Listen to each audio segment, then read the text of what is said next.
Oi, gente, tudo bem? Fiquem em casa, protejam-se, cuidem-se, lavem as mãos periodicamente, igual eu estou fazendo aqui com meu boné, minha camisa, minha bermuda. Né? Estamos vivendo tempos difíceis e eu estou aqui para passar as mensagens para vocês. Fiquem tranquilos. Vim aqui para também dizer que hoje nós vamos fazer a nossa primeira aula, né? A videoaula, para que a gente nesse isolamento tenha um incremento nos estudos, né? Não deixem de estudar, vocês não estão de férias, né? Nem a gente. Então, vamos lá.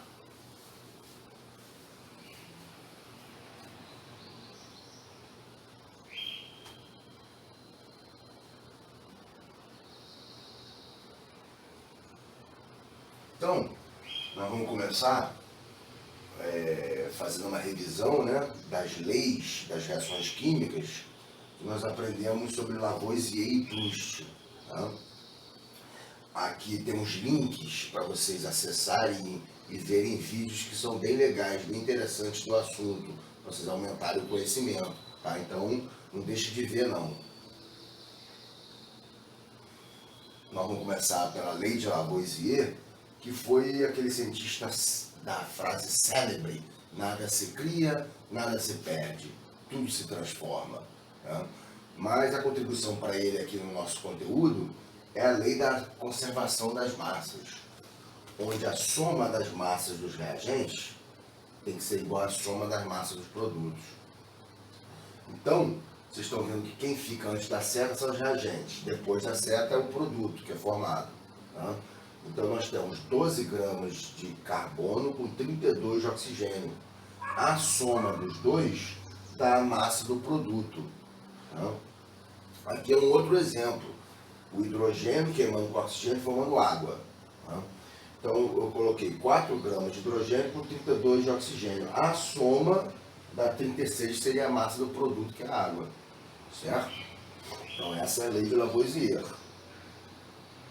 que é considerado o pai da química moderna, né? Até o século XVIII, o que vigorava na ciência era a teoria dos 4 elementos, a teoria do flogisto. Lá antes de Cristo, na filosofia grega, com Aristóteles e Empédocles, eles acreditavam que a Terra era composta por 4 elementos: água, terra, fogo e ar. E aí chegou Lavoisier, em 1780 e pouco, né? Chegou e enunciou a seguinte frase: senão, a água não é um elemento, a água é uma substância formada por 2 átomos de hidrogênio e 1 de oxigênio. E por aí a teoria do flogisto literalmente caiu por água abaixo. Né? E daí por isso Lavoisier é considerado o pai da química moderna. Tá? Depois a gente vem com a lei de Proust, que é a lei das proporções definidas. Né? Então nós vamos pegar o mesmo exemplo que a gente pegou aqui da lei de Lavoisier, da reação entre carbono e oxigênio formando CO2. Então aqui é a lei de Lavoisier. Somam as massas do reagente, tem que ser igual ao do produto. Né? Aí o que acontece? No segundo experimento, ele dobrou a quantidade de carbono. Então isso quer dizer que todas as outras substâncias também têm que acompanhar essa proporção, ou seja, dobrarem também. Então aqui dobrou a quantidade de oxigênio, foi para 64, e aqui dobrou a quantidade de gás carbônico, né? Foi para 88 gramas. Então olha a proporção. Se você dobrar, triplicar, todos os outros participantes da reação também têm que acompanhar essa proporção, ok? E aí tem um exercíciozinho para a gente treinar, né? Que mostra uma reação química entre dióxido de carbono e hidróxido de sódio, formando carbonato de sódio e água. Tá? Reagentes, produtos. Então ele foi lá e fez o seguinte: forneceu 44 gramas de dióxido de carbono e disse que ele reage com hidróxido de sódio, formando, tá, produtos, 106 gramas de carbonato de sódio e 18 gramas de água. Então eu somando essas massas aqui, ó, dá 124 gramas, 106 com 18. Então isso quer dizer que do outro lado também tem que ter 124 gramas. Então, se eu já tenho 44 gramas de dióxido de carbono, qual é a massa de hidróxido de sódio que ele pergunta? Vamos lá, qual é a resposta? 1, 2, 3 e... letra C. 80. 80 com 44, 124, que é igual a massa dos produtos. Certo? Bom, agora a gente entra na parte de fenômenos físicos e fenômenos químicos. Né? Fenômenos físicos é aquele que não altera a matéria. Por exemplo, a fusão aqui no gelo, a água passa do estado sólido para o líquido. Não deixa de ser água. Tá? É um fenômeno físico. Aqui, coloquei sal, dissolvi na água. Né? Nenhum dos dois deixou de ser água, deixou de ser sal. Tá? Só houve uma mistura. Então, a dissolução do sal da água também é um processo físico. Aqui a água fervendo, em ebulição, né? A água evaporando, passando do líquido para o gasoso, né? Não deixa de ser água, continua sendo um fenômeno físico, ok? E aqui nós temos fenômenos químicos, que aqui ele altera a matéria, né? Por exemplo, a corrosão da ferrugem, o ferro foi corroído pelo ar, pela umidade, então sofreu um processo químico, formou ferrugem. Né? Aqui, toda combustão, toda queima é um processo químico. Né? Então, o fenômeno químico é aquele que tem reações químicas, altera a natureza da substância. Né? E aí a gente tem um exercício sobre isso aí agora. Ele tem 3 situações. A primeira é quando o gelo derrete, vai para a água líquida. No segundo, a mármore sofreu a ação da chuva ácida e acabou se transformando em gesso. E no último processo, o ferro sofreu corrosão e enferrujou, formou ferrugem. E ele pede para você classificar esses fenômenos. Né? Então vamos lá, qual seria a resposta? O primeiro é um fenômeno físico, né? E os 2 últimos são fenômenos químicos, transformou a matéria. Então a resposta na ordem que foi apresentada é a letra B, físico, químico e químico.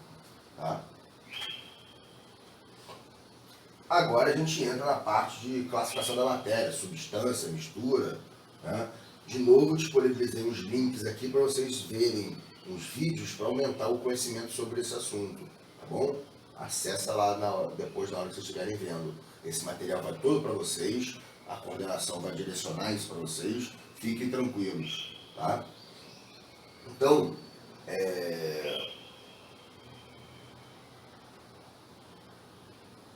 as substâncias são aquelas representadas por fórmulas, onde eu tenho átomos de elementos presentes nessa fórmula. Né? E a mistura seria 2 ou mais substâncias diferentes no mesmo local. Tá? Por exemplo, existe uma distinção de substâncias puras, pode ser simples ou composta, e mistura homogênea e heterogênea. A substância simples é quando é formada por um elemento só. Então vocês estão vendo só uma bolinha da cor laranja. Então isso quer dizer que só tem um tipo de elemento. Então aqui são substâncias simples. Tá?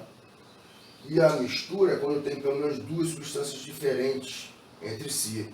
Né? Na substância composta, né, ele tem pelo menos 2 elementos diferentes.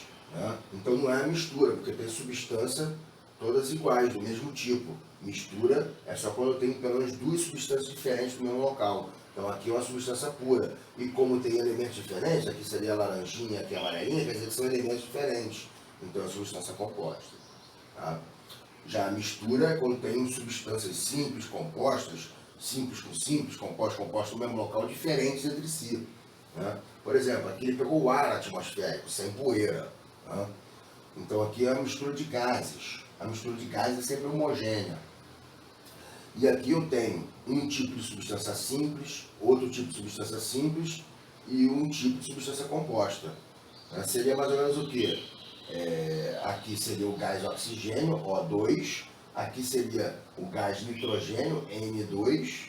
Né? E aqui seria o CO2, ó, CO2. Então eu tenho 3 substâncias diferentes no mesmo local.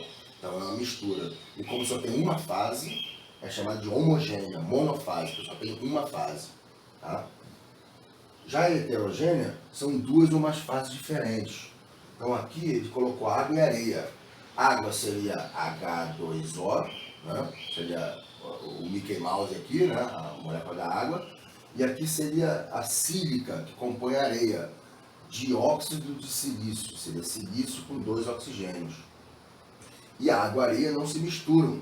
A areia, como é mais densa, a gente vai estudar depois isso, ela vai para o fundo, então forma uma mistura heterogênea, certo? Com 2 ou mais fases. E aí a gente entra num exercício para treinar essa parte que eu acabei de falar. Tá? Aqui ele colocou um sistema onde eu tenho uma substância, 2 substâncias, 3 substâncias diferentes entre si.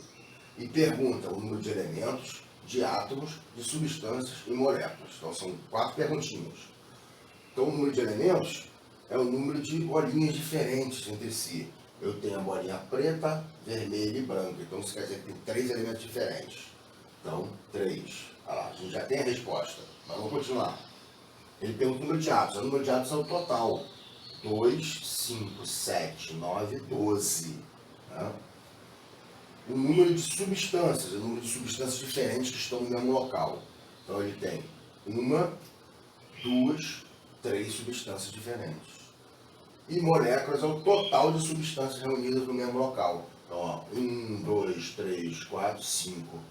Então, a resposta, letra A. Ok? Continuando, ele fala agora sobre as misturas em si. A mistura homogênea, como a gente tinha falado, é monofásica, a gente não consegue distinguir os componentes, só tem uma fase. Né? Água e álcool, água e açúcar dissolvido, água e sal dissolvido. A mistura heterogênea tem 2 ou mais fases diferentes. Aqui o exemplo clássico de água e óleo. O óleo é menos denso, fica na parte de cima, e a água na parte de baixo, não se misturam. Então é heterogênea. Aqui são exemplos de misturas, né? Tipo o ar, 78% de nitrogênio, 21% de oxigênio, 1% de outros gases. Né? O álcool é o etanol e a água misturada, o álcool de cozinha. Bom, vocês vão ter esse material em casa, podem ver os tipos de substâncias que são presentes na mistura, que estão aqui na composição, tá? E aí a gente vê fase e componentes, tá? Por exemplo, na mistura heterogênea, aqui água e óleo são 2 fases diferentes e 2 componentes. O número de componentes é o número de substâncias diferentes entre si. Né? Por exemplo, aqui são 3 fases, 3 substâncias diferentes. Né? Óleo, água e areia. E na mistura homogênea só tem uma fase, eu não consigo identificar os componentes. Então, tipo, álcool e água, uma fase, 2 componentes. Água e açúcar dissolvido, uma fase só, 2 componentes diferentes. Certo? Então vamos dar uma olhadinha nesse exercício aí agora. Aqui ele mostra 3 recipientes diferentes. Um com óleo, água e gelo. Gelo, água e gás. Água gasificada, água gasosa. E aqui óleo, água, gelo e granito. Minério que vai lá para o fundo, mineral. Né? Por ser mais denso. E aí ele pergunta o número de fase em cada sistema. Então, ó, óleo 1, água 2, gelo 3. Tá? Aqui o gás é uma fase gasosa, a água 2 e o gelo 3 fases. Mas são o quê? 2 componentes, porque água e gelo é a mesma coisa. Tá? E o último aqui, óleo, água e gelo, 3 fases. E o granito é uma mistura de 3 minerais, mica, feldespato e quartzo. Então, somando tudo, são 6 fases. Então seria 3, 3 e 6. Tá? Resposta, letra E. Tá bom? Agora também a gente fala de mudança de estado físico. Tá? Aqui, quando passa direto do sólido para o líquido, a gente chama de fusão, quando o gelo derrete. Tá? A água, quando evapora, o processo é vaporização, mas pode ser de 3 métodos. Ebulição é quando usa fogo. Tá? Evaporação é ação natural, sol, vento, né? Calor, né? E calefação é ação brusca. São 3 tipos de vaporização, então. Quando o vapor volta para o líquido, aí a gente chama de condensação, é a formação das chuvas. A água evapora, forma as nuvens, temperatura resfria, vem chuva, né? O vapor vira líquido. E também pode ser chamado de liquefação. A diferença é que liquefação é quando o estado natural da substância é gasosa. Então, por exemplo, oxigênio é gás na atmosfera. Quando transforma em líquido, vai ser usado em hospitais, por exemplo, é o processo de liquefação. Tá? E quando a água líquida solidifica, forma gelo, solidificação. A última mudança de estado físico é chamada sublimação, quando passa direto do sólido para o gasoso. Poucas substâncias sublimam, tipo gelo seco, naftalina. Gelo seco porque ele justamente não passa pelo estado líquido, ele vai direto do sólido para o gasoso. É CO2 no estado sólido. Né? Aquelas bolinhas de naftalina que usa para espantar traça, barata, né? Também sublima, certo? E aqui também tem um linkzinho para vocês verem um vídeo referente a esse assunto. Acessem lá. Tá? Aqui já é coisa nova pra gente, a matéria é nova, então fica ligado que a partir de agora é tudo conteúdo novo. Tá? Então aqui ele traz uma tabela com substâncias com seus pontos de fusão e pontos de ebulição característicos. Vamos começar pela água, que é o exemplo clássico. Então, por exemplo, numa temperatura ambiente que é de 25 graus, como que a água se apresenta, o estado físico dela? Né? Bom, 25 graus já passou pela temperatura de fusão, então a água já se transformou em líquida. Então, nessa temperatura de 25 graus, a água é líquida, porque ainda não chegou perto do ponto de ebulição, não evaporou ainda. Né? Então, a água nessa temperatura é estado líquido. Está explicado por que a água é líquida na natureza. Né? Cloreto sódio, que a gente chama de sal de cozinha. Olha, o ponto de fusão é altíssimo. Só depois de 804 graus que ele vira líquido. Então, nessa temperatura 25, está abaixo do ponto de fusão. Então, quando a temperatura de referência está abaixo do ponto de fusão, o estado da substância é sólida. Tá? Aqui, vamos pegar agora o nitrogênio. A menos 209 ele já virou líquido. A menos 195 ele já evaporou. Então, a 25 graus ele está lá nas nuvens, né, onde os aviões passam. Né? É estado gasoso. Quando a temperatura de referência for maior que o ponto de ebulição, é porque a substância é gasosa. Tá bom?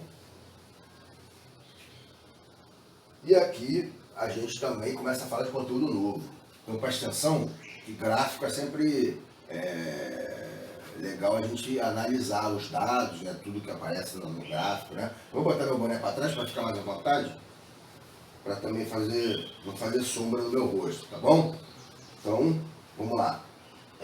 Vocês estão vendo dois gráficos aqui. Eles são chamados de curva de aquecimento. Tá? Então aqui o primeiro gráfico é de uma substância pura. Ele começou o aquecimento e a água estava no estado sólido, ou seja, estava abaixo de zero. Quando ele começou a ter troca de calor, a temperatura subir, o gelo derreteu, fundiu. Então aqui na fusão existem dois estados ao mesmo tempo, sólido e líquido. O gelo ele fica boiando na águazinha líquida, ali é o processo de fusão. Tá? Então a temperatura não sobe nesse processo. Se eu colocar um termômetro, onde tiver gelo e água ao mesmo tempo, a temperatura vai estar 0 graus. Essa é a característica de substância pura. Durante a temperatura de mudança de estado físico, ela não varia, ela fica constante. Né? Passou de 0 graus, começou a subir a temperatura, 1 grau, 2 graus, aí sim só tem líquido. Você não vai ver nenhum pedaço de gelo mais, só tem líquido. Então a temperatura começa a subir, aí começa a aquecer, né? Quando chega a 100 graus, aí começa uma outra mudança de estado físico, que é chamada de ebulição. Né? Então, você está vendo que tem esse patamar aqui, ó. Sempre durante as mudanças de estado físico, a característica é que a temperatura fica constante, então forma esses patamares no gráfico. Tá? Então, durante o processo de ebulição, existem dois estados físicos ao mesmo tempo, líquido e gasoso. Então você vê lá, quando a água está fervendo, você vê a água borbulhando, né, e saindo os vaporzinhos. Ali ele tem líquido e vapor ao mesmo tempo. Ali é o processo de ebulição. Né? Quando subiu, passou de 100 graus, aí só tem vapor. Você não vai ver nenhum traço de líquido. Tá? Então, sempre durante as temperaturas de mudança de estado físico, vai ocorrer isso aqui, ó, vai ter formação de patamares, porque a temperatura vai ficar constante durante a mudança de estado físico. Tá? Essa é a característica principal das substâncias puras. Tá? E aqui é um gráfico de mistura. Vocês estão vendo que é diferente. Ó. Durante a fusão e ebulição, a temperatura varia. Tá? Então, por exemplo, água e sal. Né? Comecei quando estava congelada, água e sal, né? Abaixo de zero. Daí eu tirei, botei do lado de fora, começou a entrar em contato com o meio ambiente e aí a temperatura começou a subir. Então, quando você coloca lá o termômetro, com o gelo e a água ao mesmo tempo, você vai ver que a temperatura não para de subir. 0, 1, 2, 5 graus, 10. Tá? Então, essa é a característica de gráfico de misturas. Durante a mudança de estado físico, a temperatura é variável. Tá bom? Você vê que é nítida a diferença dos gráficos. Certo? Aqui, nesse próximo slide, são misturas especiais que se comportam de uma maneira diferente de misturas comuns. Tá? Então vamos começar pela mistura eutética, que é a mistura entre sólidos. Vou pegar o exemplo da solda, aquele do maçarico que, né, junta a placa de ferro e tal. Né? A solda, ela tem a composição de dois metais que são misturados. Tem 63% de chumbo e 37% de estanho. Tá? Nessa composição, nessa proporção que eles estão misturados, é uma mistura eutética. Quer dizer o quê? Mistura entre sólidos, a fusão é constante e a temperatura de ebulição é variável. Tá? Na mistura comum, os dois variavam. No caso, a mistura eutética, sólido. Sólido, quando sofre aquecimento, acontece a fusão. Então, durante a temperatura de fusão, ela é constante nessa mistura. Tá? E a mistura azeotrópica é a mistura entre líquidos. Vamos pegar o exemplo do combustível, o etanol. O etanol, lá nos postos, ele tem a composição de 96% de álcool para 4% de água. Nessa proporção, ele se comporta como uma mistura azeotrópica. Ou seja, líquidos, quando são aquecidos, evaporam, sofrem ebulição. Então, a ebulição é constante na mistura azeotrópica. E durante a temperatura de fusão, essa temperatura é variável. Ok? E aí, vamos pegar um exercíciozinho aqui para treinar essa parte agora. Né? Ele mostra 3 gráficos. O gráfico A, você vê que a temperatura de fusão e de ebulição não varia. Substância. Aqui variou na temperatura de ebulição e aqui variou na temperatura de fusão. Então isso quer dizer que B e C são gráficos de misturas. Né? Especificamente, fusão constante é a mistura eutética. Ebulição constante é a mistura azeotrópica. Então já destrinchamos tudo que tinha sobre a questão. E aí ele fala, ó, A e C são gráficos de misturas? Não, né? A, B e C são gráficos de substâncias? Não, é só A, né? Letra C, os gráficos B e C são de misturas. Né? Então, confirmando, letra C. Tá bom? E aí a gente vai chegando agora no final da nossa aulinha. Nós vamos falar sobre densidade. De novo, disponibilizo um link aqui para você acessar um vídeo bem interessante sobre esse assunto. Né? A densidade, o que ela é? Ela é a massa dividida pelo volume. Então você vê que densidade e volume, né, estão inversamente proporcionais. Se eu aumentar o volume, eu diminuo a densidade. Se eu diminuir o volume, eu aumento a densidade. Essa é a relação entre densidade e volume, muito importante para vocês saberem. Tá? Então, vamos pegar um exemplo.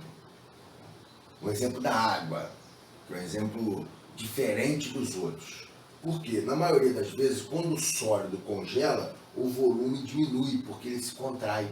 As moléculas se contraem, né, no congelamento. E aí a densidade aumenta.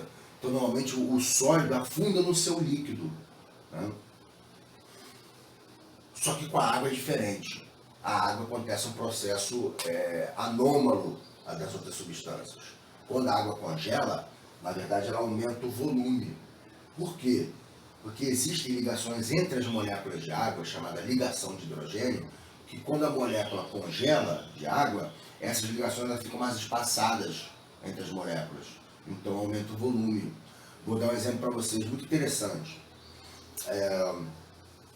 O cara foi lá, encheu uma garrafa PET de água e botou no congelador e esqueceu. No outro dia, quando ele abriu, ele viu que a garrafa rachou, estourou. Né? Isso aconteceu por quê? Porque quando a água congelou, as moléculas dilataram. Né? Houve um aumento do espaço entre as moléculas por causa da ligação de hidrogênio, que fica mais espaçada. E daí ela forçou as paredes do recipiente da garrafa. E teve uma hora que a garrafa estourou. Né? Então, aumentou o volume dali. Por isso, houve uma pressão interna maior. Então, está provado por que o gelo flutua na água. Né? Porque a densidade do gelo é menor do que a água líquida. Justamente por causa desse processo. Porque quando a água congela, aumenta o volume, diminui a densidade. Compreenderam? E aqui é um desenhozinho onde mostra um líquido de menor densidade, que fica na parte de cima, e um líquido de maior densidade, que fica na parte de baixo. Tipo água e óleo, né? Os líquidos de densidades menores vão ficar na parte superior. Tá bom?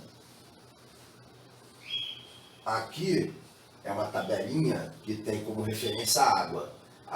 A unidade de densidade é grama por mililitro. Então seria 1 grama por mililitro. Tá? Então ele colocou um objeto lá, né, na água sem sal, e o objeto afundou. Isso quer dizer o quê? Que o objeto é maior do que 1 na sua densidade. Mais denso, por isso foi profundo, decantou. E aqui, quando tinha uma mistura de água com sal, o objeto flutuou. Né? Por que isso aconteceu? Porque a água com sal, a densidade é maior, é em torno de 2,1 gramas por mililitro. Né? Então, qual é a conclusão que a gente chega? Que o objeto tem a densidade na faixa maior que 1, só que menor do que 2. Né? Então, a densidade do objeto está nessa faixa. Por isso aconteceu esse fenômeno, compreenderam? Já no próximo slide é um exercíciozinho para a gente fechar a aulinha de hoje, né? Falando sobre densidade, que é um assunto novo que a gente acabou de falar. Né? Então eu tenho 3 provetas aqui, que é o nome desse recipiente de laboratório. No primeiro, ele diz que os líquidos têm densidade diferente, 0,8, 1 e 1,2. Né? No primeiro recipiente, a bolinha afundou. Ele disse que a bolinha tem densidade 1. Então, se a bolinha afundou, é porque ela é mais densa. Então, o líquido só podia ser 0,8, o primeiro. Né? No segundo, a bolinha ficou intermediária. Né? Ficou ali boiando no meio do líquido. Isso quer dizer que eles têm densidades parecidas, iguais. Né? E o terceiro, o que aconteceu? A bolinha flutuou. Isso quer dizer que a bolinha tem densidade menor do que esse líquido. Então, esse líquido só podia ser 1,2. Né?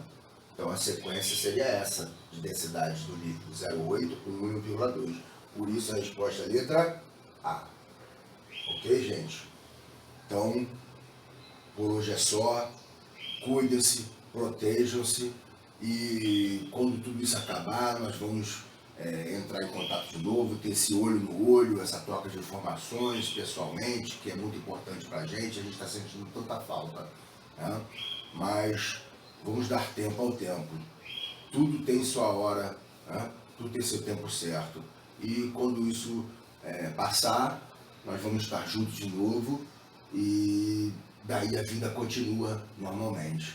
Então, fiquem com Deus, protejam-se, não saiam de casa de bobeira, fiquem em casa, estudem, estamos mandando materiais para vocês se ocuparem, estudarem. Então, vocês não estão de férias, como eu falei, né? Então a gente também não, a gente está trabalhando, a gente está fazendo o melhor para que vocês não tenham dificuldade nenhuma nessa fase, apesar de ser uma fase difícil, tá bom? Mas pelo menos nessa área, nós vamos fazer de tudo para facilitar a vida de vocês, tá bom? Abraços virtuais. Tchau, tchau!